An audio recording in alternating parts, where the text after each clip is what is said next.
Music by Priyanshu Singh.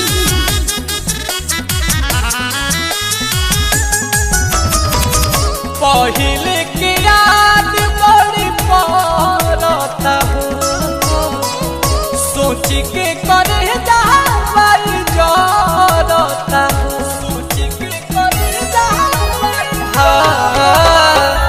पहिले के याद बड़ी पड़ता हो, सोच के करे जावल जरता हो। असु कैसे करती नया साल, असु कैसे करती नया साल कि माल ससुराल गई। हम बहनी अकेले फिलहाल, हम बहनी अकेले फिलहाल कि माल ससुराल गई। हम बहनी अकेले फिलहाल कि माल ससुराल गई।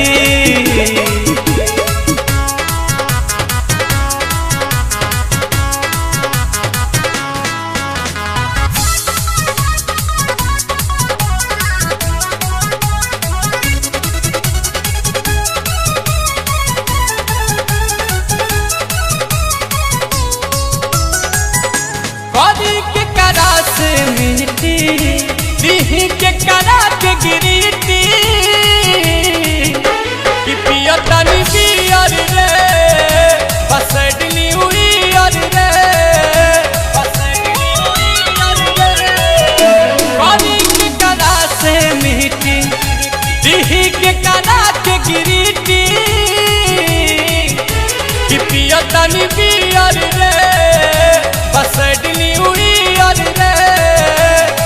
कि कोनो फौसत न बिया तत्काल, कोनो फौसत न बिया तत्काल कि माल ससुराल गई।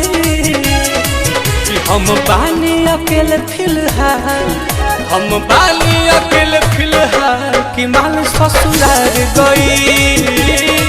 कि हम बानी अकेले फिलहाल कि माल ससुराल गई।